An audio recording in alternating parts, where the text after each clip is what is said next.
하늘의 문을 여소서. 이곳에 주목하소서. 주를 향한 노래가 꺼지지 않으니 하늘을 열고 보소서. 이곳에 임재하소서. 기다립니다. 기도의 향기가 하늘에 닿으니 주여 임재하여 주소서. 이곳에 오셔서 이곳에 앉으소서. 이곳에서 드리는 예배를 받으소서. 주님의 이름이 주님의 이름만이 오직 주의 이름만 이곳에 있습니다. 이곳에 오셔서 이곳에 앉으소서. 이곳에서 드리는 예배를 받으소서. 주님의 이름이 주님의 이름만이 오직 주의 이름만 이곳에 있습니다. 이곳에 오셔서 이곳에 앉으소서. 아멘.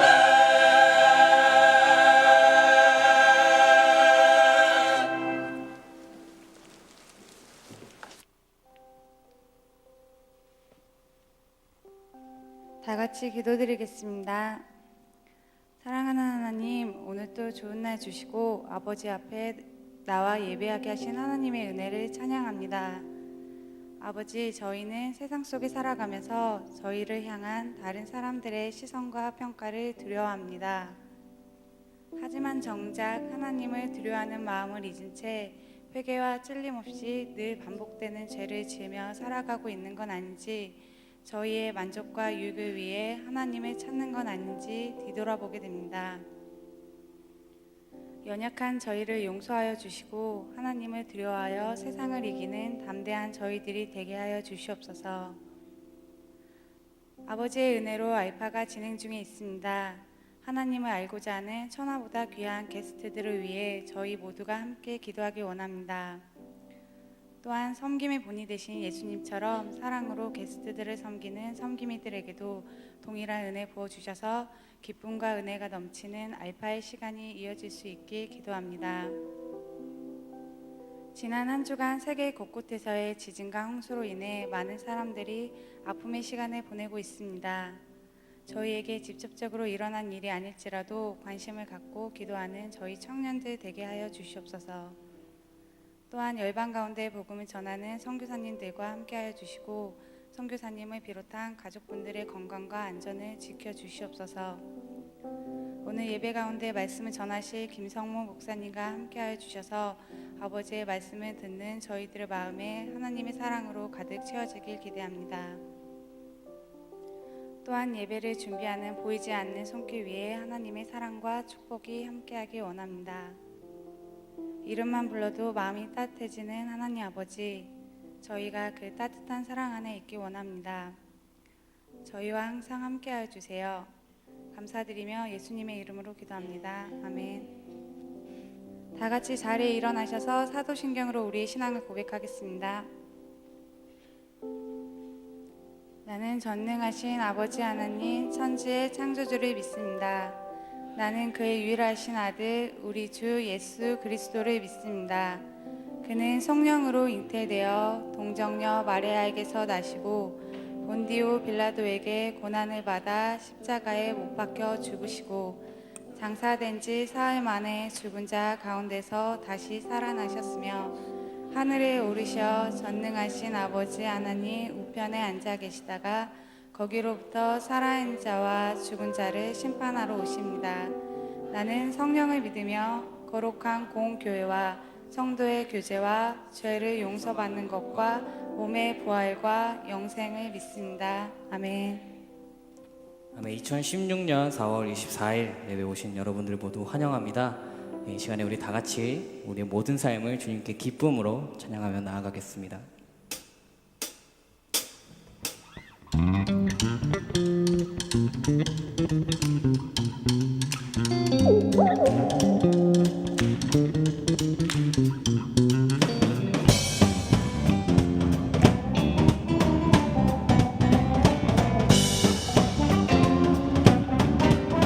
라라라 라라라라라라 라라라라라라라 라라라라라라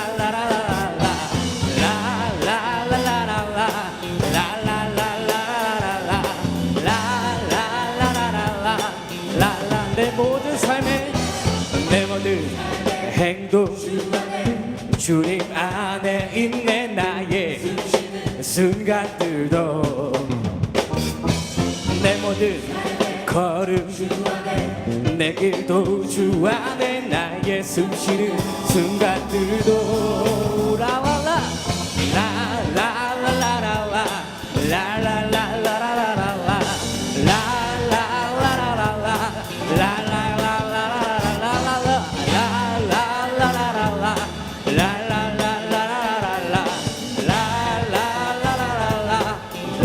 내 모든 삶에 내 모든 행동 주님 안에 있네 나의 순간들도 내 모든 걸음 내 길도 주 안에 나의 순간들도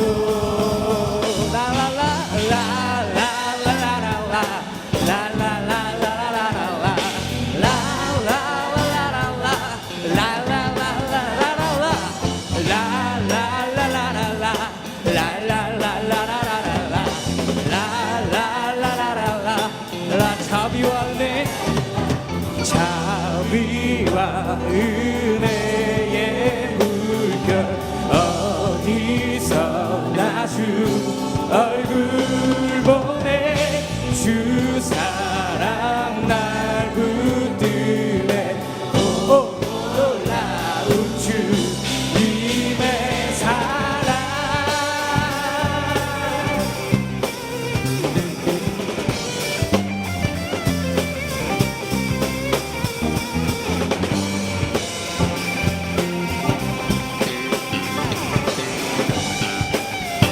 목소리로만 라라라 라라라라라라 라라라라라라라 라라라라라라 라라라라 한 번 더 라라라라라라 라라라라라라라 라라라라라라 이번엔 찬양팀만 라라라라라라 라라라라라라라 라라라라라라 이번에 청년 공동체만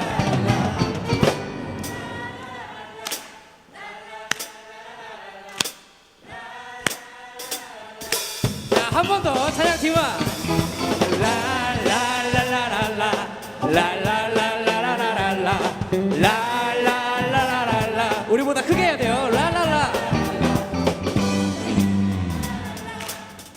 더 크게 더 크게 이번엔 같이 찬양합시다. 라라라 라라라라라라 라라라라라라라 라라라라라라 라라 자비와 은혜의 물결 어디서 나주 얼굴 보내 주 사랑 날 붙드네 놀라운 주님의 사랑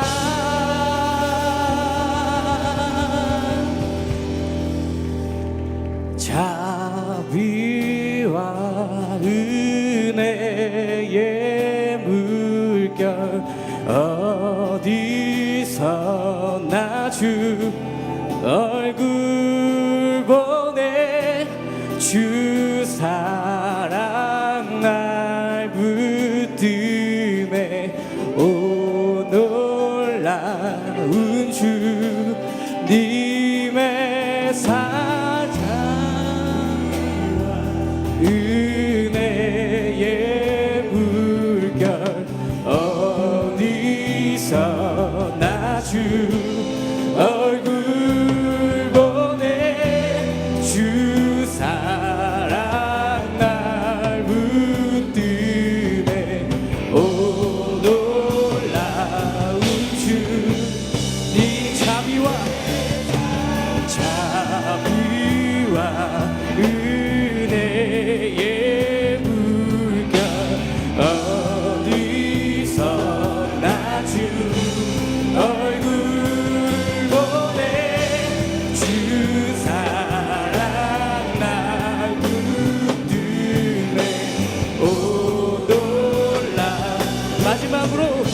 자비와 은혜의 자비와 은혜의 물결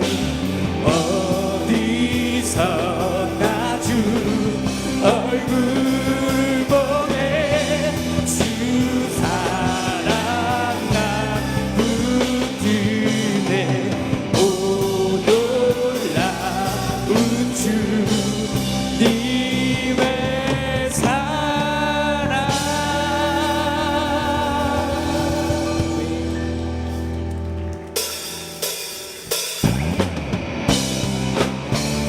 그러므로 너희는 가서 모든 민족을 제자로 삼아 아버지와 아들과 성령의 이름으로 세례를 베풀고 내가 너희에게 분부한 모든 것을 가르쳐 지키게 하라. 볼지어다 내가 세상 끝날까지 너희와 항상 함께 있으리라 하시니라. 다음 이 시간에 주님의 이름을 찬양하며 나아가겠습니다. 주 예수 그리스도 주 예수 그리스도 믿는 자를 통해 일하시는 그 신주 찬양하리. 약한 자 작은 자 미련한 자 통해 일하시는 그 신주 찬양하리. 주 예수 그리스도 주 예수 그리스도 믿는 자를 통해 일하시는 그 신주 찬양하리. 약한 자 작은 자 미련한 자 통해 일하시는 그 신주 찬양하리.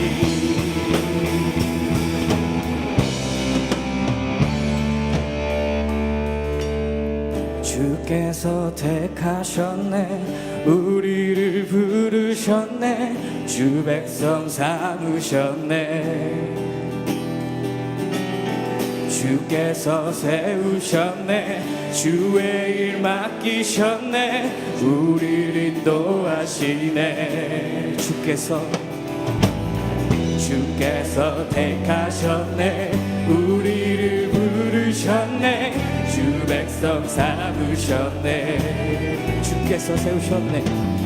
주께서 세우셨네 주의 일 맡기셨네 우리를 인도하시네. 주 예수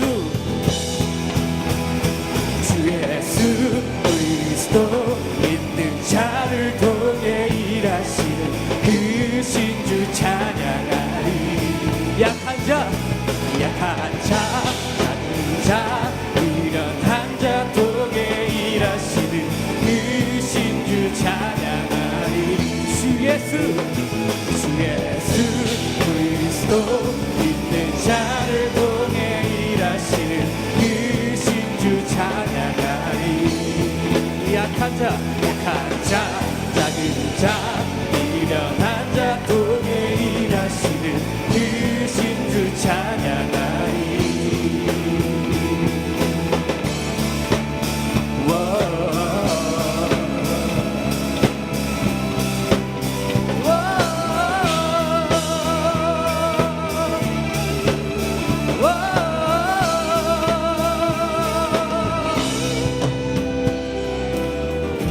두려워하지 말라 너희를 인도하리라. 세상 끝날 때까지 너희와 함께하리라. 두려워하지 말라 너희를 인도하리라. 세상 끝날 때까지 너희와 함께하리라. 두려워하지 말라 너희를 인도하리라. 세상 끝날 때까지 너희와 함께하리라. 두려워하지 말라 너희를 인도하리라. 세상 끝날 때까지 함께하리라. 주 예수 그리스도 믿는 자를 통해 일하시는 그 신주 찬양하리.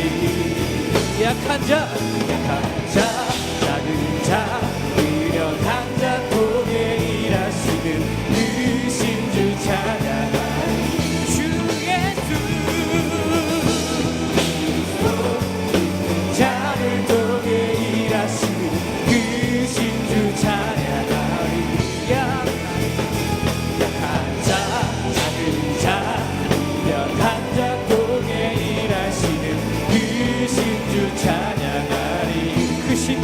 찬양하리 크신 주 찬양하리 크신 주 찬양하리 아멘. 우리와 세상 끝날까지 함께 하십니다.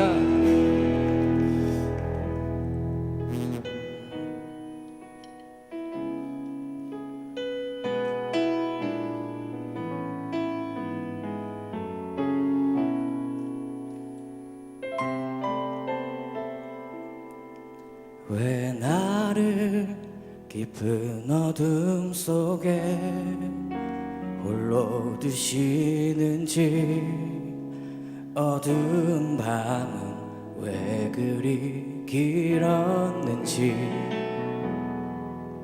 나를 고독하게 나를 낮아지게 세상 어디도 기댈 곳이 없게 하셨네.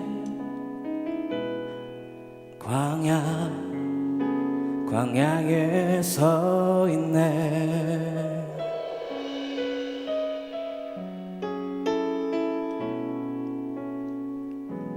주님만 내 도움이 되시고 주님만 내 빛이 되시는 주님만 내 친구 되시는 광야 주님 손 놓고는 단 하루도 살 수 없는 곳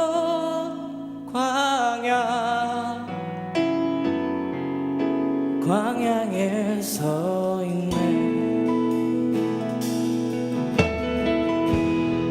왜 나를 깊은 어둠 속에 홀로 두시는지 어두운 밤은 왜 그리 길었는지 나를 고독하게 나를 낮아지게 세상 어디도 기댈 곳이 없게 하셨네.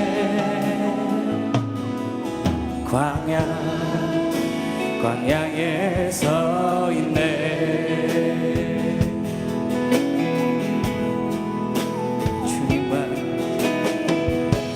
주님만 내 도움이 되시고 주님만 내 빛이 되시는 주님만 내 친구 되시는 광야 주님 손 놓고는 단 하루도 살 수 없는 곳 광야에 서 있네.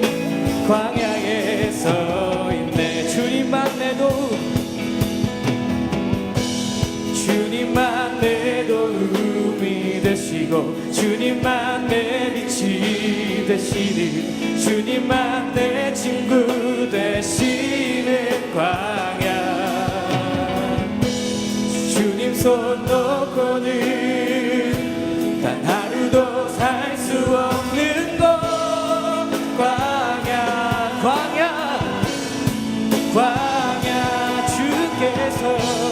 주께서 나를 사용하시려 나를 더 정결케 하시려 나를 택하여 보내신 그곳 광야 성령이 내 영을 다시 태어나게 하는 곳 광야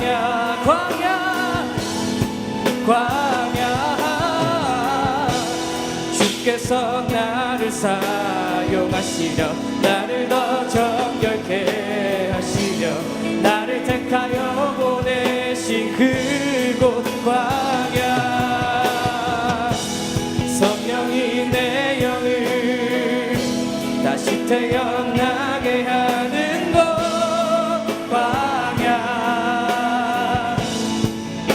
광야에 서 있네.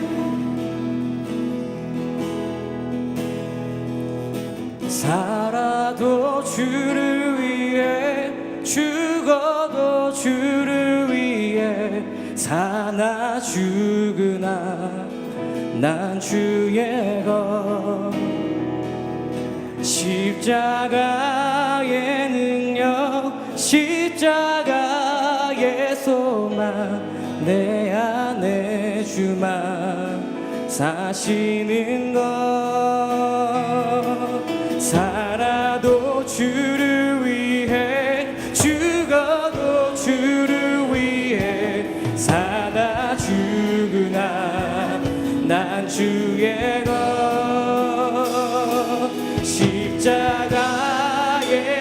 능력 십자가의 소망 내 안에 주만 사시는 것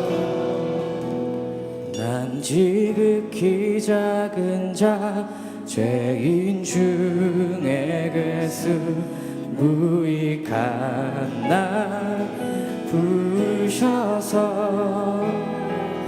간절한 기대와 소망 부끄럽지 않게 십자가 정케 하셨네 내 사랑 나의 십자가 시간에 기도하며 나아가겠습니다. 예수 그리스도는 우리를 위해 이 세상에 오셨고 우리를 위해 십자가에 죽으셨습니다. 그래서 우리가 이곳에 있습니다. 주님께서 우리에게 명령하신 것 있습니다. 모든 민족을 제자로 삼으라. 아버지와 아들과 성령의 이름으로 세례를 베풀라. 내가 가르친 모든 것을 그들에게 가르치게 하고 행동하게 하라. 내가 세상 끝날까지 너희와 함께 있으리라 라고 말씀하셨습니다. 주님, 우리는 어려운 상황 속에서도 기쁜 상황 속에서도 주님만을 붙들고 나가기를 원합니다. 우리 마음속에 있는 우리를 위해 십자가를 죽으신 예수 그리스도를 마음에 품은 우리가 온전히 주님만을 드러내며 살기를 원합니다 라고 이 시간에 같이 기도하시면서 나아가겠습니다. 기도하시겠습니다. 하나님 아버지 인도하여 주시옵소서. 주님께서 능력 주시옵소서. 아버지만을 드러내며 살아가기를 원합니다. 아버지 인도하여 주시옵소서. 주님만을 위해 나아갈 때 주님께서 드러나는 삶을 통해 주님께서 말씀해 주셔서 어리석은 주님만을 찬양하며 나아가기를 원합니다. 예배하며 나아가기를 원합니다. 아버지 하나님 인도하여 주시옵소서.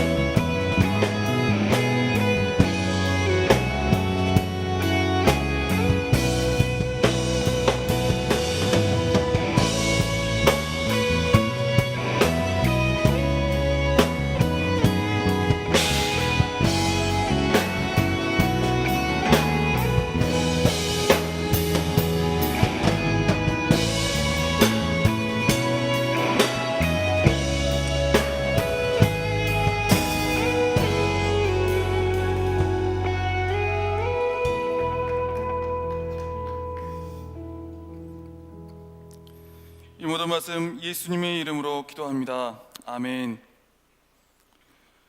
오늘 우리에게 주신 하나님의 말씀 다 같이 자리에 일어나셔서 함께 받도록 하겠습니다. 우리에게 주신 하나님의 말씀은 사무엘상 3장 1절부터 11절까지의 말씀입니다. 본문이 길기 때문에 저와 여러분이 한 절씩 교독하면서 읽겠습니다. 제가 먼저 읽겠습니다. 아이 사무엘이 엘리 앞에서 여호와를 섬길 때에는 여호와의 말씀이 희귀하여 이상이 흔히 보이지 않았더라.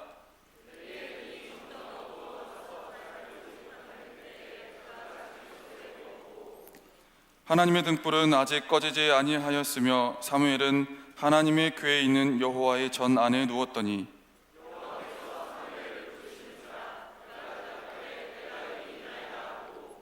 엘리에게로 달려가서 이르되 당신이 나를 부르셨기로 내가 여기 있나이다 하니 그가 이르되 나는 부르지 아니하였으니 다시 누우라 하는지라. 그가 가서 누웠더니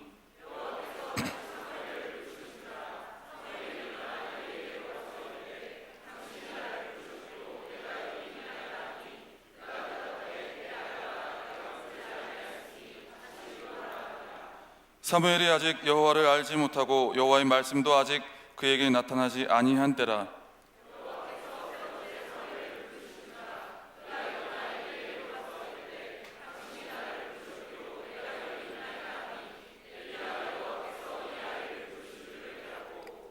엘리가 사무엘에게 이르되 가서 누웠다가 그가 너를 부르시거든 내가 말하기를 여호와여 말씀하옵소서 주의 종이 듣겠나이다 하라 하니 이에 사무엘이 가서 자기 처소에 누우니라.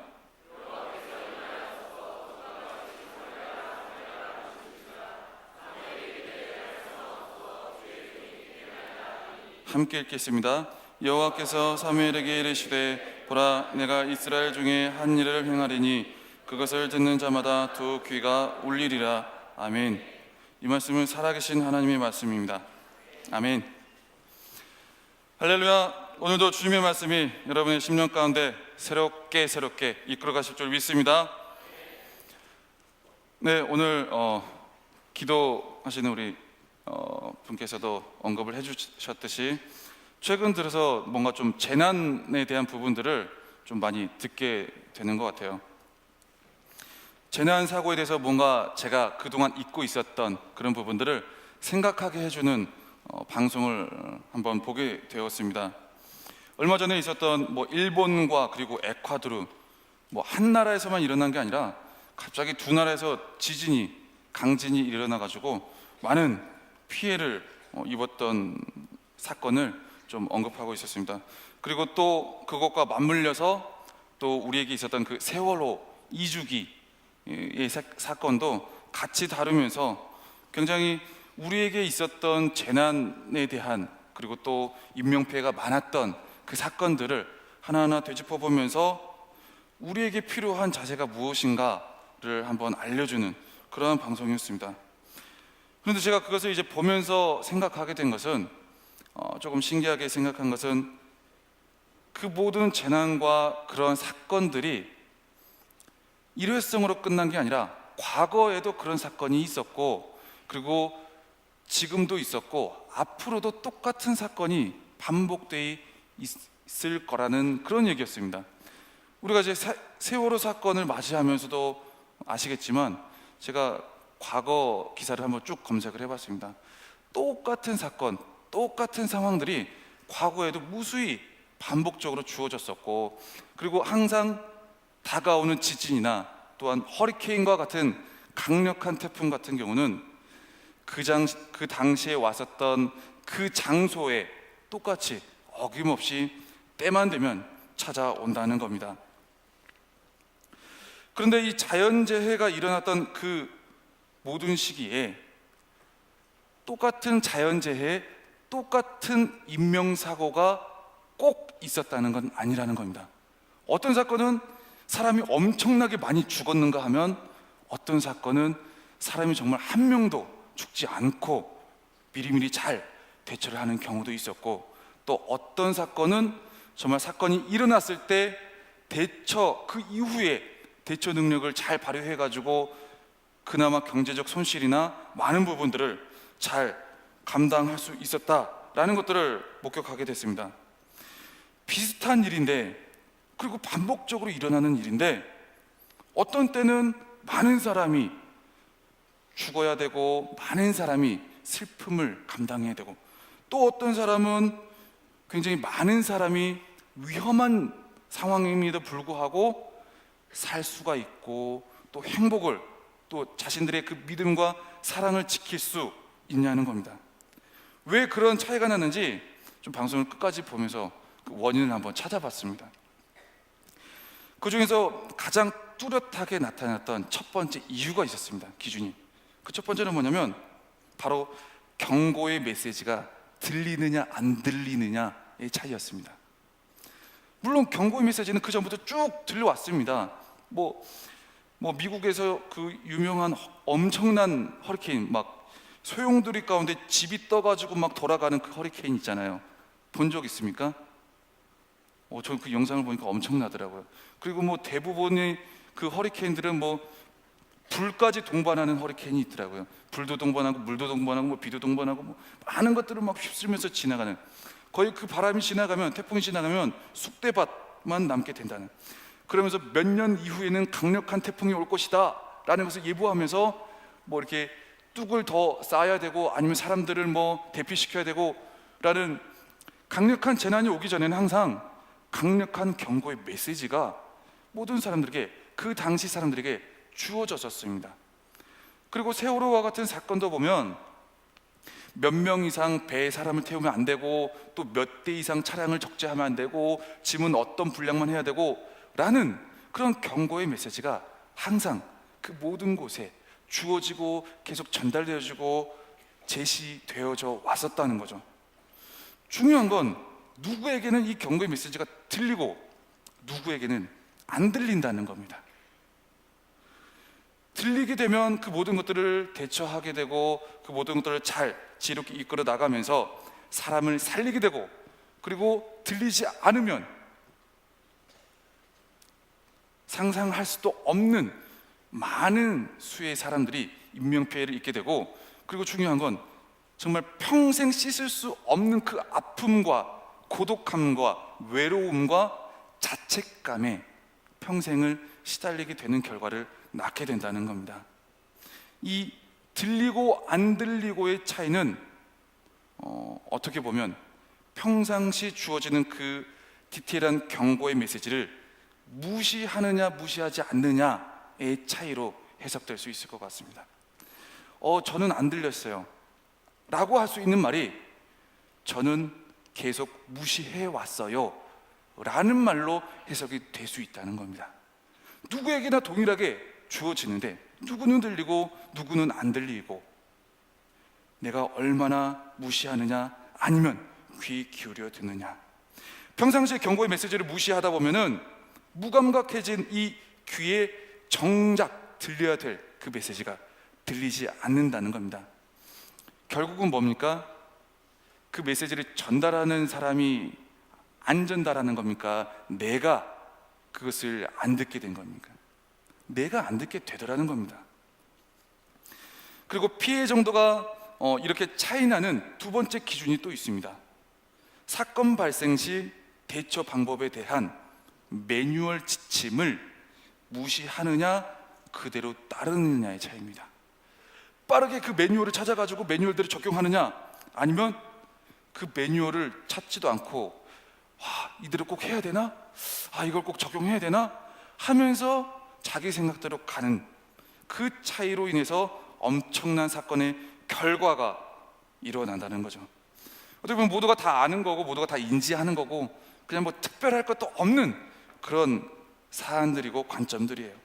그런데 이게 되고 안 되고의 차이에 의해서 수백 명 또는 수천 명 또는 어쩌면 수만 명의 그러한 사람의 목숨을 잃기도 하였고 또는 살려내기도 하게 된다는 겁니다. 그리고 어찌 보면 평생을 잊을 수 없는 슬픔 가운데 놓여질 수밖에 없는 상황을, 현실을 마주하게 될 수밖에 없다는 겁니다. 이러한 현실을 바라보면서 한 사람의 대처 능력에 따라서 정말 수많은 사람의 목숨이 왔다 갔다 할 수 있구나라는 것을 생각하게 됐습니다. 사람의 목숨을 잃게 만드는 사건, 사고들, 그리고 재난재해들 언제나 일어나지만, 항상 일어나지만 정말 깨어서 그 경고의 메시지를 들리는 그 한 사람이 있는가 보면 들리지 않는 사람, 정말 그 들리는 한 사람에 의해서, 그리고 그 매뉴얼 지침대로 적용할 줄 아는 그 한 사람에 의해서 이 세상은, 그리고 내가 처한 삶의 자리는, 그리고 내가 살아가고 있는 이 시대의 암흑, 어둠, 그 모든 것들은 변화될 수 있다는 겁니다. 어떻게 보면 오늘 말씀도, 사무엘상 3장의 말씀도 이와 같은 그러한 메시지를 동일하게 던져주고 있는 본문이라고 볼 수 있습니다. 말씀이 들리는 사람이 있느냐 없느냐에 따라서 공동체의 사람이 죽음을 맞이하느냐 또는 생명을 보존하느냐의 차이가 극명하게 벌어진다는 겁니다. 죽기도 하고 살기도 하고, 재난재해는 항상 있어 왔습니다. 그리고 앞으로도 있을 겁니다. 사건, 사고도 마찬가지입니다. 여러분의 삶의 자리에서도 그 허리케인과 같은 삶의 어려움, 짐, 무게, 답답함, 많은 것들이 있을 수 있습니다. 그리고 내 가족 안에도, 그리고 내가 처한 목장과 마을에도 그러한 것들이 반복적으로, 정기적으로 있을 수 있고 주어질 수 있고 앞으로도 있을 수 있다는 겁니다. 중요한 건 그것을 살릴 수 있는 사람은 말씀이 들리는 사람이라는 겁니다. 말씀이 들리는 사람이 있느냐 없느냐에 따라서 살기도 하고 죽기도 하고. 오늘 본문 3장 1절의 말씀을 우리가 다 같이 한번 읽어보도록 하겠습니다. 자, 시작. 아이 사무엘이 엘리 앞에서 여호와를 섬길 때에는 여호와의 말씀이 희귀하여 이상이 흔히 보이지 않았더라. 아멘. 예. 그냥 말씀이 잘 안 들렸답니다. 이 시대에 그냥 어떻게 보면 영적 암흑기죠. 말씀이 희귀했어요. 하나님의 뜻을 알려주는 통로가 말씀과 이상이었거든요. 보통 뭐 종교 지도자들이나 어떻게 보면 우리 리더와 같은 사람들에게 하나님께서 그 영혼들을 살리기 위해서 말씀과 이상 같은 것을 보여주시기도 하시고 그리고 전해주시기도 하시죠. 그런데 물론 하나님께서 말씀을 들려주지도 않으셨지만 중요한 건 말씀이 들리는 사람이 없었다는 겁니다. 들리는 사람이. 여러분에게는 말씀이 들리고 있습니까? 예배 가운데 말씀이 들립니까? 아니면 여러분이 삶의 자리를 되돌아보면서 말씀이 들립니까? 아니면 목장 모임 하면서 말씀, 성경 공부를 하면서 말씀이 들립니까? 아니면 전혀 안 들립니까? 말씀이 들리는 사람이 있으면 여러분은 살 수 있습니다. 말씀이 들리기 시작하면 여러분은 살 수 있습니다. 재난재해 사건 사고 그런 게 중요한 게 아닙니다. 말씀이 들리느냐 안 들리느냐의 차이입니다. 왜 정작 들려야 될 말씀이 안 들리냐는 겁니다. 우리도 오늘 말씀 제목과 같이 주의 종이 듣겠나이다 주여 말씀하옵소서 라고 하면서 매일같이 들으면서 살아가고 싶어요. 그렇지 않습니까? 하나님, 내 앞길 나도 모르는데 하나님 알려주셔야 되지 않겠습니까? 좀 들려주세요. 답답합니다. 지금 이제 중간고사도 지금 왔다 갔다 하고 있고 지금 그리고 여러 가지 많은 삶의 문제들도 있고 그냥 항상 반복되어져 오는 이 피곤함, 뭐 영적 지침, 이걸 또 어떻게 해야 될지 저는 처지기만 하고 이유 없는 갈증들, 주님 저에게 들려주세요. 저도 그렇게 한번 해볼게요. 하는데 정작 안 들린다는 거죠. 정작 말씀이 들려야 될 그 제사장, 지금 오늘 본문에 보면 엘리 제사장이 나와요. 그리고 그 엘리 제사장의 아들이 2명이 있습니다. 홈니와 비느하스라는 사람인데요. 중요한 거 본문을 쭉 보면 엘리에게도 하나님의 말씀이 안 들리고 그 두 아들 제사장 홈니와 비느하스에게도 안 들리고 3장 1절에 보면 어린 사무엘이라고 나옵니다. 어린 사무엘. 물론 신분도 제사장이 아니에요. 그리고 어른도 아니에요. 어린 사무엘이에요. 근데 사무엘에게 말씀이 들리기 시작해요. 이상하지 않아요? 엘리 제사장과 그 두 아들들에게 매일같이 예배를 인도하고 제사를 인도하는, 집행하는 그들에게 하나님의 말씀이 들려야 되는데 왜 안 들리냐는 거예요. 이상하게 어묵갱통하게 그냥 보조하면서 배우는 어떻게 보면 훈련병 같은 그 어린 사무엘에게만 들린다는 거예요. 우리 사무엘상 2장 11절에서 12절까지의 말씀을 우리가 같이 한번 읽어봤으면 좋겠습니다. 사무엘상 2장 11절에서 12절까지 말씀을 같이 읽겠습니다. 시작. 엘가나는 라마의 자기 집으로 돌아가고 그 아이는 제사장 엘리 앞에서 여호와를 섬기니라. 엘리의 아들들은 행실이 나빠 여호와를 알지 못하더라. 아멘. 뭔가 사무엘과 그리고 엘리의 두 아들들이 뭔가 대조적으로 나옵니다. 대조적으로 엘리의 아들들이 여호와를 섬기지 않은 게 아니에요. 섬기긴 섬겼는데 좀 잘못 섬겼어요. 그래서 엘리의 아들들은 행실이 나빠서 여호와를 알지 못하더라. 그리고 사무엘은 그저 여호와 앞에서 섬기니라. 여기서 그 아이라는 사람이 사무엘입니다. 그냥 간단합니다. 여호와를 섬기니라. 간단합니다. 무슨 말을 하고 있냐면 예배에 대한 말씀을 하고 있는 겁니다.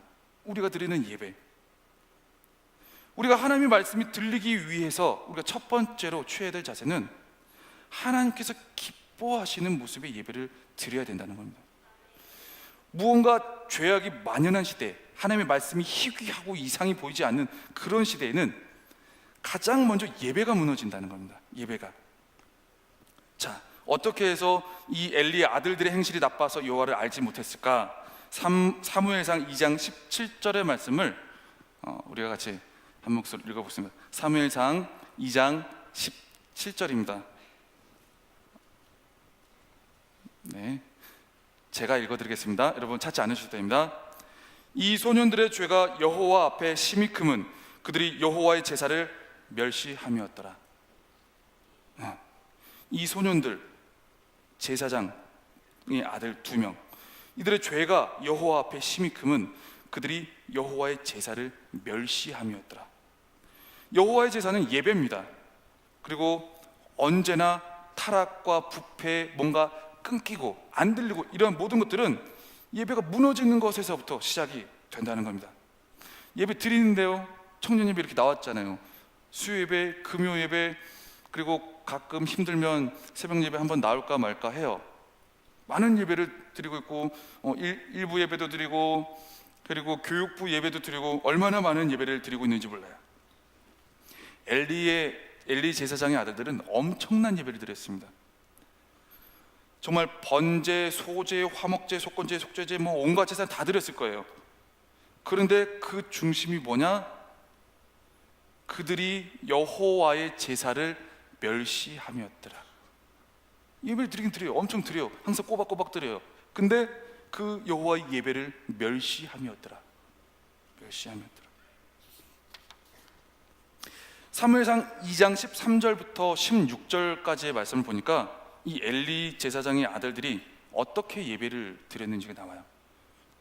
어떻게 드렸을까요? 어떻게 드렸을까요? 그냥 저는 이런 표현을 쓰고 싶어요. 자기 맘대로 드렸어요. 진짜 간단하게 말해서 자기 맘대로 예배를 드려버렸어요. 물론 폼은 있어요. 폼은 있고 형식은 있어요. 근데 자기 맘대로 드렸어요. 예배 중에서, 예배도 우리가 보면 기도도 있고 말씀도 있고 찬양도 있고 뭐도 있고 많이 있잖아요. 헌금도 있고. 그 중에서 자기가 원하는 것만 골라 먹었어요. 그리고 이것을 반복적으로 행해요. 예배가 예배드리면 먼저 어떻게 해야 될까요? 예배가 예배되려면, 하나님께서 기뻐하시는 예배가 되려면 예배 시간 전에 먼저 와서 예배를 기도로 준비를 해야 되는 겁니다.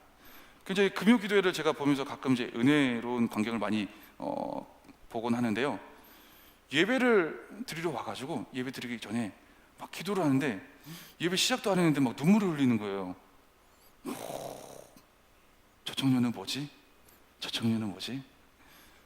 예배 시작도 안 했는데 찬양 이제 막 시작하려고 하는데 혼자서 기도하면서 눈물을 흘려버려요. 그 청년의 그 이후의 예배는 어땠을까? 하나님의 말씀을 들었을까요? 안 들었을까요? 당연히 들렸겠죠. 하나님을 만났을까요? 안 만났을까요? 당연히 만났겠죠. 이전에 가지고 왔던 자신의 삶의 무게와 짐은 해결됐을까요? 안 됐을까요? 해결됐겠죠. 그러나 어떤 분은 기도 시간도 없이 그저 찬양은 내가 좋아하는 분이 인도할 때만 나오고, 그리고 말씀과 여러 가지 많은 부분들, 파트 부분에서 본인이 원하는 부분에만 초점을 맞춰 예배를 드리는 사람들이 있습니다. 그저 이 자리에 앉으면 천국만 갈 것 같다는 믿음 하나로. 예배 중에서 자기가 원하는 것을 골라 먹는, 이 홈리와 비느하스가 그랬거든요. 막 제사를 여호와께 드리는데 주님께 올려드릴 그 모든 것들을 하나씩 자기가 꺼내 먹습니다. 그 제물에 대해서, 올려드린 제물에 대해서. 그 원래 기름기를 다 떼고 나머지만 제사장이 취해서 먹어야 되는데 기름기 빼면 맛이 없다고 기름기 붙은 고기를 자기가 꺼내다가 먹는, 그냥 자기가 원하는 대로 예배에 참여 시간과 모습과 집중도를 바꿔버립니다. 정말 예배 드릴 때는 어떻게 보면 예배 전 그 기도 시간부터가 진정한 예배에 참여하는 모습이라고 생각할 수 있을 것 같아요. 그 시간이 선행되지 않으면 그 이후의 예배는 집중이 잘 되지가 않습니다. 왜? 엄청난 생각들을 가지고 오거든요. 엄청난 생각들. 그냥 여기 딱 기도 시간 없이 딱 들어와 봐요. 그러면은 일단은 머릿속에서 막 하고 굉장히 앉은 그 순간부터 관찰력이 굉장히 뛰어나집니다. 오늘은 왜 저 사람이 찬양 인도하지? 오늘은 누가 찬양 인도하지? 오늘은 왜 이 곡을 할까? 왜 오늘은 저 곡을 할까? 등등. 아, 여기서 내가 율동을 따라 해야 될까 말아야 될까?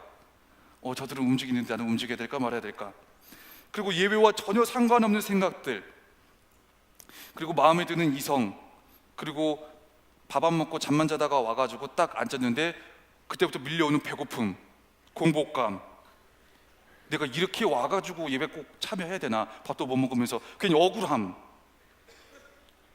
꼬르륵 꼬르륵 찬양 시간에 들으면 괜찮은데 찬양 끝나고 말씀 시간부터 꼬르륵이 시작되는 이 안타까움. 그리고 옆 사람에게서 나는 지나칠 정도로 강렬한 향수 냄새. 주님께만 집중하고자 했는데 냄새에 끌리는.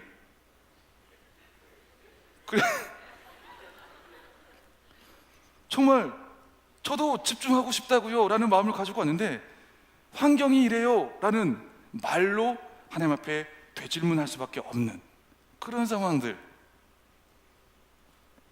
이러한 모든 상황들 그냥 와서 앉아있으면 이러한 오만 것들이 다 신경이 쓰인단 말이에요. 하나님께 집중이 안 되고. 저도 그럴 때가 굉장히 많아요. 해결되지 않는 것들을 막 가지고 와가지고 막 신경 쓸 때, 그리고 무언가 모를 냄새와 향기들, 성령의 향기를 맡아야 되는데, 그리스도의 향기를 맡아야 되는데 막 우리 감각이 막 극도로 확 열려버리잖아요. 그러면서 막 집중이 되지 않고, 가사 하나하나를 찬양할 때 내가 집중하는 대상이 하나님 한 분이 되어야 되는데 그게 잘 안 된다는 거죠.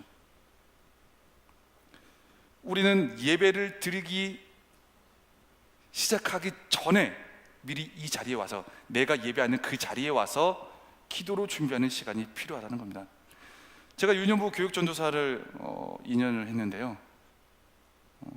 항상 저는 예배 시간에 이제 예배를 드리기 전에, 그리고 이제 토요일 날 교회 오는 날에 제가 예배를 드릴 곳, 제가 설교를 할 곳에 가서 기도를 합니다. 그리고 이 자리에 앉을 사람을 위해서도 기도하고 이 자리에 앉을 사람을 위해서도 기도하고, 물론 제가 먼저 창의적으로 시작한 건 아니에요.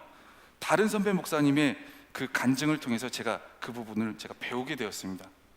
정말 이 자리에, 이 의자에 앉을 사람, 주님, 오늘 주님 말씀 들리게 해주시고 예배의 모습이 온전하게 세워지게 해주시고, 그리고 어깨에 짊어지고 왔던 삶의 문제가 제발 예배 드리는 과정 가운데 해결되게 해달라고 한 자리 한 자리 한 자리 기도하면서 나갑니다. 그리고 중요한 건 제자리에 앉아가지고 하나님, 제발 쓸데없는 생각으로 제 말과 행동이 달라지지 않게 해주세요. 하나님께만 정말 집중하게 해주세요 라는 기도를 드립니다. 여러분은 어떻게 기도로 준비하십니까? 예배를 몇 분 전에 오십니까 혹시? 아니면 이전부터 행해왔던 봉사와 섬김의 구역으로 인해서 굉장히 지쳐가지고 힘들어가지고 어려움 가운데 오십니까? 우리는 예배를 드림에 있어서 항상 먼저 기도로 우리의 마음과 영혼을 준비해야 될 줄로 믿습니다. 사람의 마음을 바꾸는 힘은 기도에서 나옵니다. 하나님께서 내 마음을 정결케 씻어주시고 준비시켜 주시고, 그리고 예배를 드릴 만한 자세로 가꾸어 주셔야만이 내가 드리는 예배가 온전한 예배, 하나님께서 기뻐하시는 예배가 가능하다는 겁니다. 그러기 위해서 우리는 시간을 지켜야 된다는 거죠. 시간을 지키고 그 시간을 위한 나의 기도의 시간이 필요하다는 겁니다. 그리고 무엇보다도 예배에 참여하는 우리가 우를 범할 수 있는 몇 가지 디테일들이 있는데요. 그 부분은 신약 성경에서도 언급하는 부분이 있습니다. 마태복음 5장 23절에서 24절의 말씀, 우리가 같이 한 목소리로 읽겠습니다. 시작. 그러므로 예물을 제단에 드리려다가 거기서 내 형제에게 원망 들을 만한 일이 있는 것이 생각나거든 예물을 제단 앞에 두고 먼저 가서 형제와 화목하고 그 후에 와서 예물을 드리라. 아멘. 네, 예배를 드리러 오다가 생각나는 것들 있잖아요. 그리고 앉아가지고 막 떠오르는 사람들이 있잖아요. 또 기도하다가 생각나는 것들 있잖아요. 그러한 것들을 하나님 앞에 내가 먼저 해결을 해야 된다는 거죠. 반응을 해야 된다는 거죠. 미국에 있는데 어떻게 해요? 저기 시골에 있는데 어떻게 해요? 그 사람 지금 다른 거 하는데 어떻게 해요? 그 사람을 향한 기도를 해야 된다는 겁니다. 회개의 기도가 필요한 것이고 그 사람을 향한 축복 기도가 필요한 것이고 내 마음에 있는 것들을 씻어내는 기도가 필요하다는 겁니다. 그리고 가능하다면 그들을 향한 SNS 문자나 무언가를 하나님께서 주신 부담에 대한 반응을 내가 보일 줄 알아야 된다는 겁니다. 무엇 때문에? 예배 때문에. 하나님께서 주시는 부담과 감동과 순간순간에 그러한 주님의 경험들을 내가 한 번 두 번 무시하다 보면 그런 것들이 안 느껴지기 시작합니다. 경험되지 않기 시작합니다. 들리지 않기 시작합니다. 더 이상 나에게 무언가가 주어지지 않기 시작합니다. 우리는 의외로 습관적으로 어떻게 보면 앉으면 천국 간다는 이 오래되고 엄청난 전통적인 이 잘못된 믿음 때문에 반복적으로 무언가 의례적으로 예배에 참여하는 모습이 있습니다. 우리 이 모습들을 다시 한번 되돌아보면서 내가 예배의 시간을 정확히 지키고 있는지, 이 예배를 위해서 내가 기도함으로 사모함으로 준비하고 있는지, 내가 씻어내야 될 것들을 다 씻어내면서 참여하고 있는지를 되돌아봐야 될 줄 믿습니다. 오늘 본문 앞장에 보면 그 홈리와 비느하스에 대한 심판의 말씀이 나옵니다. 사무엘상 2장 30절의 말씀을 우리가 다 같이 한 목소리로 읽겠습니다. 시작. 나를 존중히 여기는 자를 내가 존중히 여기고 나를 멸시하는 자를 내가 경멸하리라. 아멘. 뭔가 좀 무서운 것 같죠? 아멘 하기 좀 어려운 말씀 같고, 우리가 하나님의 예배를 귀하게 여기고 사모하는 마음으로 준비하면서 다가갈 때 예배가 회복되고 하나님의 말씀이 들리고 그리고 나의 앞길을 여유롭게 헤쳐나갈 지침들이 깨달아 알아지게 된다는 겁니다. 예배의 모습을 더욱 진실되게 준비하면서 하나님의 말씀이 들리는 여러분이 되기를 원합니다. 그리고 그 말씀으로 여러분의 삶을 힘있게 헤쳐나가는 여러분이 되기를 주님의 이름으로 축복합니다. 오늘 본문처럼 사무엘처럼 하나님의 말씀이 들리는 사람이 되기 위한 두 번째 자세는 바로 순종의 자세입니다. 주시는 말씀에 성실하게 반응하는 순종의 자세가 필요하다는 겁니다. 사무엘상 3장 4절에서 5절까지의 말씀을 우리가 같이 읽겠습니다. 시작. 여호와께서 사무엘을 부르시는지라 그가 대답하되 내가 여기 있나이다 하고 엘리에게로 달려가서 이르되. 아멘. 재미있는 표현이 나옵니다. 여러분 눈치채셨나요? 무슨 표현이 재밌다고 제가 생각을 했을까요? 달려가서. 오늘 본문을 보면 사무엘은 어떻게 보면 사람이 그냥 부르는 것처럼 일단 듣습니다. 누군가 상급자, 자신의 스승 엘리 제사장이 사무엘아 사무엘아 부르는 것을 듣습니다. 사실은 하나님께서 부르시는 거지만, 그런데 그 말에 반응하는 사무엘의 자세가 굉장히 재미도 있고 어떻게 보면 도전도 되고 와 라고 하는 탄성을 자아내게 합니다. 여호와께서 사무엘을 부르시는지라 그가 사무엘이 대답하되 내가 여기 있나이다 하고 엘리에게로 달려가서 이르되. 스승님, 제사장님, 목사님, 제가 여기 있습니다. 잠깐만 기다려주세요 하면서 달려갑니다. 5절 말씀에 보면 사무엘이 달려갔다. 굉장히 어떻게 보면 항상 깨어있고 긴장하고 그분을 존경하고 높여드리는 듯한 뭔가 삶의 자세가 엿보이지 않습니까? 그리고 중요한 건 이 과정을 3번이나 반복합니다. 처음에 딱 갔습니다. 사무엘아 네 제가 갑니다 하면서 쭉 달려갔습니다. 갔더니 내가 안 불렀는데 너 못 들었니? 내가 안 불렀어, 나 자고 있잖아. 이렇게는 안 했겠지만 안 불렀답니다. 아 그렇습니까? 안 부르셨습니까? 네 알겠습니다. 다시 가겠습니다. 다시 누워서 자기 자리에 갔어요. 좀 이따가 다시 사무엘아 부르는 거예요. 네 제가 여기 있습니다. 갑니다 하고 또 달려갔어요. 왜 왔니? 안 불렀어. 안 불렀는데. 보통 여기서 이제 어느 정도 이제 막 짜증이 올라오기 시작할 겁니다. 사람이라면. 저조차도 그랬을 것 같아요. 그래서 3번째 불렀을 때는 그냥 반응 안 했을 것 같아요. 사무엘아 환청이겠지. 다른 소리겠지. 네. 벌써 비몽사몽하나? 이랬을 거예요. 저희 집에서도 이제 가끔 이제 욕실에 그 욕실 안에 작은 창문 있잖아요. 작은 창문과 베란다에 있는 문을 열어놓으면 이게 이제 화장실의 문이 저녁에 이제 아무도 없고 조용하고 불 꺼지고 저 혼자 있을 때 뭔가 이게 문을 막 열라고 하는 것처럼 덕덕덕덕덕덕 덕덕덕덕덕 하는 소리가 막 들리는 거예요.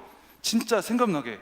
그래가지고 제가 그때 정말 사무엘과 같은 반응을 나도 모르게 막 반응한 적이 있습니다. 네, 누구세요? 근데 우리 집 현관문은 번호키거든요. 근데 욕실 문을 두고 내가 들어오기 전에 누가 들어와가지고 혹시 그런 영화 같은 엄청난 일들이 우리 집에서 일어나는 건가? 해가지고 막 문을 열어보면 아무도 없어요. 아무도 없어.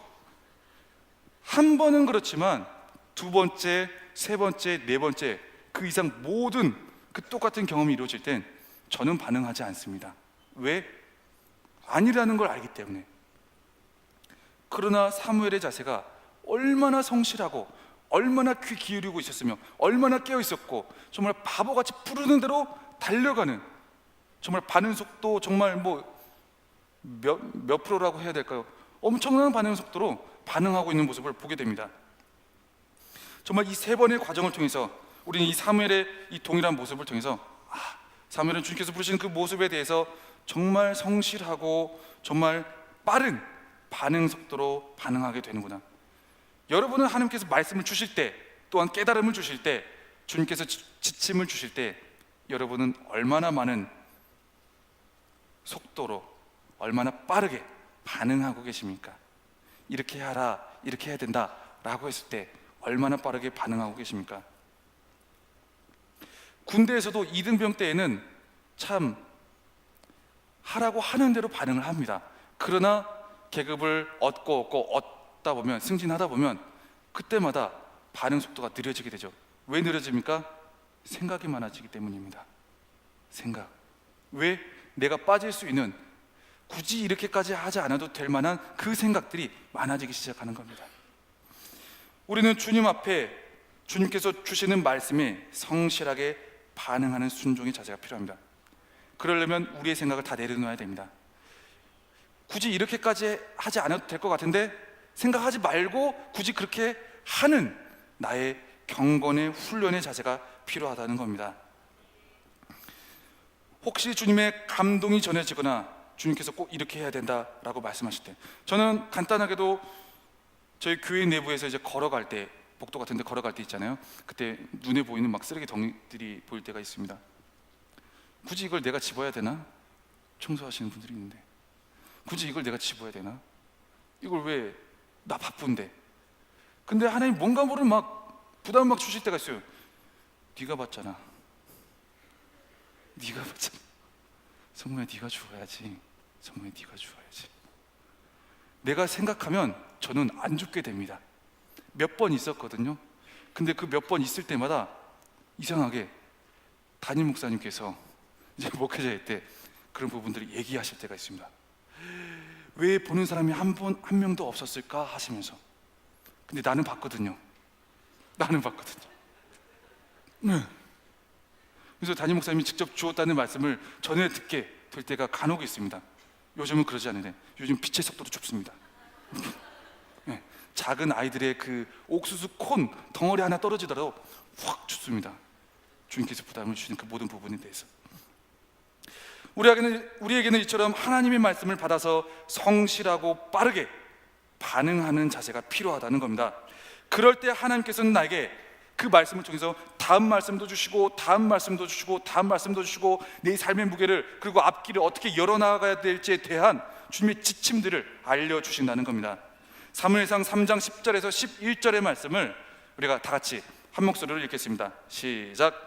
여호와께서 임하여 서서 전과 같이 사무엘아 사무엘아 부르시는지라. 사무엘이 이르되 말씀하옵소서 주의 종이 듣겠나이다 하니 여호와께서 사무엘에게 이르시되 보라 내가 이스라엘 중에 한 일을 행하리니 그것을 듣는 자마다 두 귀가 올리리라. 아멘.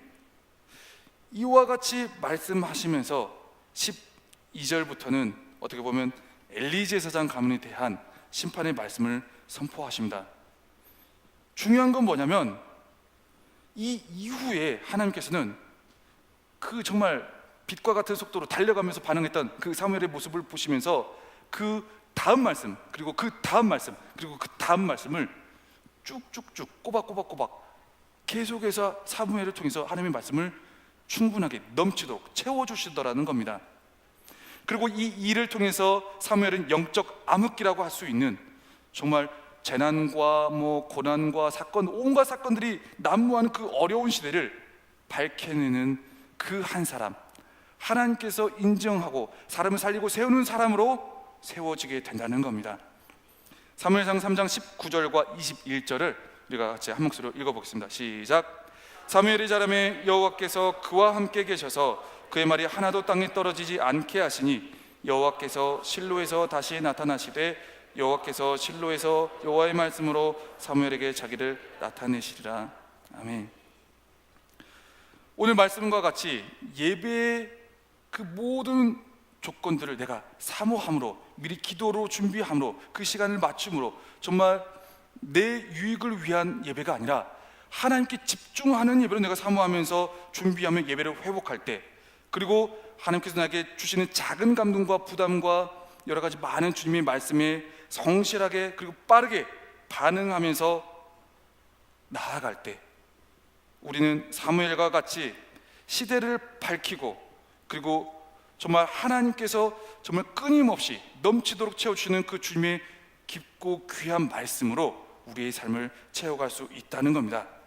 오늘 말씀을 통한 여러분의 삶 가운데 정말 주님의 말씀이 가득 넘쳐나서 여러분들이 가지고 있는 모든 물음과 신앙의 질문과 어려움과 영적인 그러한 모든 괴로움들을 주님의 말씀을 통하여 이겨내시기를 주님의 이름으로 축복합니다.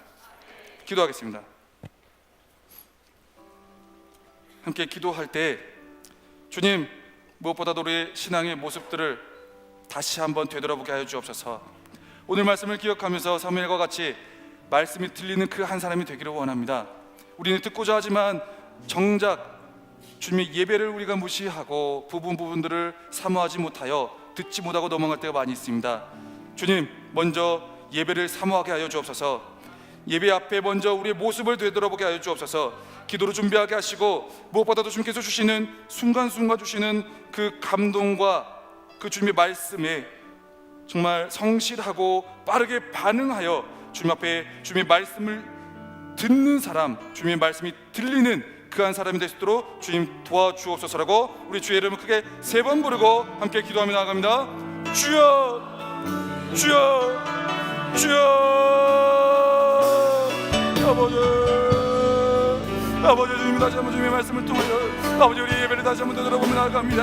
아버지 주님의 말씀을 아버지 드리며 아버지 사문 한번 나아갈 때 아버지 부족한 우리의 모든 것들을 돌아보게 하시고, 아버지 주님의 말씀을 통하여 다시 한번 아버지 기도로 준비하게 하시며 우리의 삶을 되돌아보게 하시며 아버지 주님만을 온전히 믿고 따르며 나갈 수 있도록 아버지의 모든 신앙을 붙들어 주옵소서. 아버지 무엇보다도 주님께서 우리에게 주시는 그 모든 영적인 결과와 아버지 주님의 신앙의 반응을 다시 한번 주님 연대하며 나갈 수 있도록 도와주시고, 아버지 주님의 말씀에 모든 것들 성실하게 아버지 빠르게 반응하며 나갈 수 있도록 주님 우리 가운데 임재하여 주옵소서. 아버지 주님을 되돌아보게 하시고, 아버지 주님을 다시 한번 되돌아보게 하시고, 아버지 주님의 말씀 가운데 아버지 온전한 반응으로 삶의 자세로 우리의 자세로 아버지 예배의 자세로 온전히 반응하며 나갈 수 있도록 주님 역사하여 주옵소서.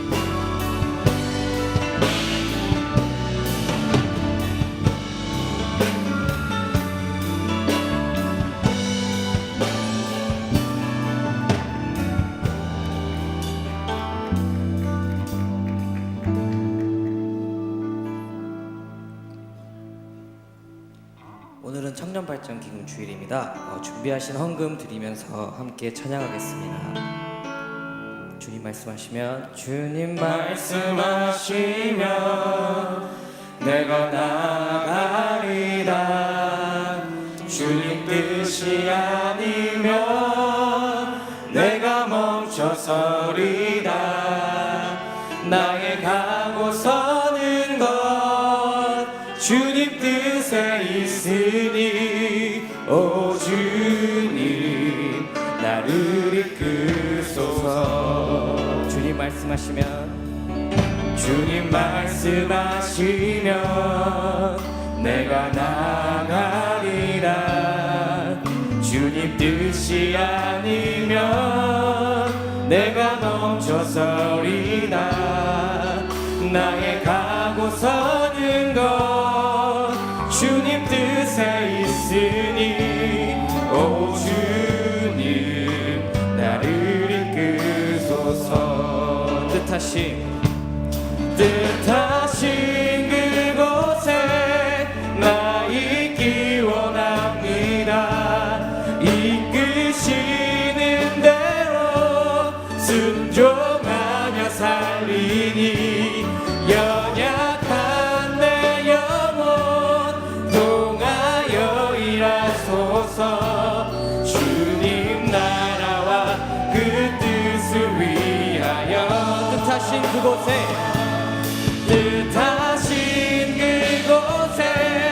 나 있기 원합니다.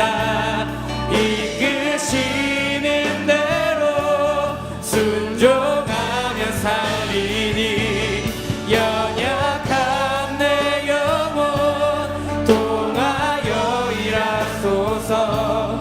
주님 나라와 그 뜻을 위하여 오 주님 나를 이끄소서. 하나님 아버지, 오늘 말씀과 같이 주님, 우리가 이 어두운 세상을 비춰내는 아버지 사무엘과 같은 아버지 하나님의 사람이 되기를 원합니다. 주님, 더욱더 예배에 대한 사모함을 가지고 아버지 우리 예배를 온전히 다시 한번 되돌아보게 하시고, 주님께서 주시는 말씀과 감동을 통하여 아버지 언제나 성실하고도 빠르게 반응하는 주님의 사람이 되어 주님께서 주시는 그 모든 말씀이 들리는 사람, 생명을 살리는 사람, 생명을 세우는 사람이 되게 하여 주옵소서. 아버지 우리의 앞으로 시작되는 한 주간의 모든 삶 가운데 주님께서 더욱더 우리를 굳건하게 붙들어 주시고 회복하여 주실 줄 믿사오며 살아계신 예수 그리스도의 이름으로 감사하며 기도드립니다. 아멘.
하나님께 영광의 박수 올려드리겠습니다.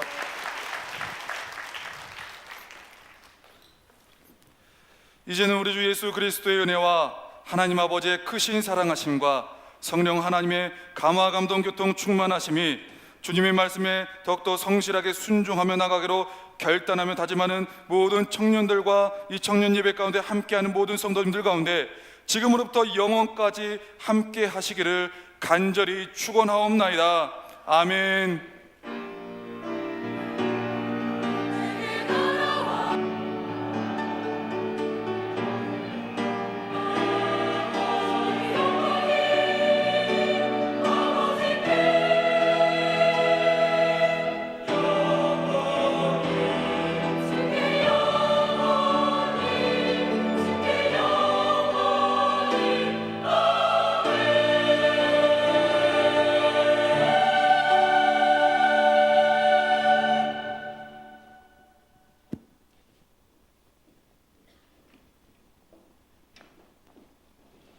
네, 안녕하세요 여러분. 바로 광고 진행하도록 하겠습니다. 오늘 예배 후 이곳 글로리아 채플에서 열린 음악회가 시작이 됩니다. 청년 예배가 끝나고 나서 바로 시작을 하게 되니까 많은 분들 참석하셔서 함께 좋은 시간 보내시기를 바랍니다. 또 주보에 보시면 단기 선교에 함께 하실 인원을 모집하고 있습니다. 주보 참조하셔서 선교에 동참하시고자 하시는 분들은 한 주간 생각하셨다가 다음 주 주보에 선교 신청서가 나갈 때 함께 신청해 주시기를 바랍니다. 네, 여러분 지난주에 광고드렸던 통비아 신청을 오늘 마감합니다. 통일 비전 아카데미의 신청을 관심 있으신 분들은 저에게 예배 후에 신청해 주시면 되겠습니다. 또 기쁜 소식인데요. 육효진 마을의 박근우 목장, 윤영광 현재님께서 윤범희 자매님과 4월 30일 토요일 오후 12시 30분에 광양교회에서 결혼을 합니다. 여러분의 많은 축하와 기도 부탁드립니다. 또 한 가지 소식인데요. 조명원 마을의 김성현 목장, 박승재 형제님께서 구녀가를 나왔습니다. 여러분의 많은 위로와 격려 부탁드립니다. 네, 특별히 또 이번 주에는 우리 청년 공동체에 총 9분의 형제 자매님들이 등반하시게 되는데요. 청년 공동체에서 신앙의 뿌리가 잘 자라고 또 열매 맺어질 수 있도록 함께 기도와 격려해 주시기를 부탁드립니다.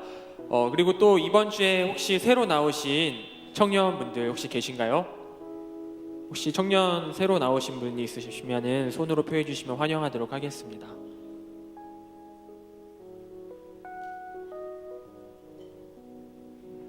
네, 지금 앞에 서 계신 분들이 우리 새가족부 목자 섬김이 분들입니다. 혹시 손을 못 드셨다고 할지라도 예배 후 1층 오니홀로 가셔서 함께 등록해 주시기를 부탁드립니다. 그러면 이 시간 함께 결혼하시는 분, 그리고 또 휴가 나오신 분, 또 등반하신 분, 또 새로 오신 분 함께 축복하도록 하겠습니다. 축복합니다. 주님의 축복합니다. 주님의 사랑으로 이곳에 모인 주의 거룩한 자녀에게 주님의 기쁨과 주님의 사랑이 충만하게 넘치기를 축복합니다. God bless you. God bless you. 축복합니다.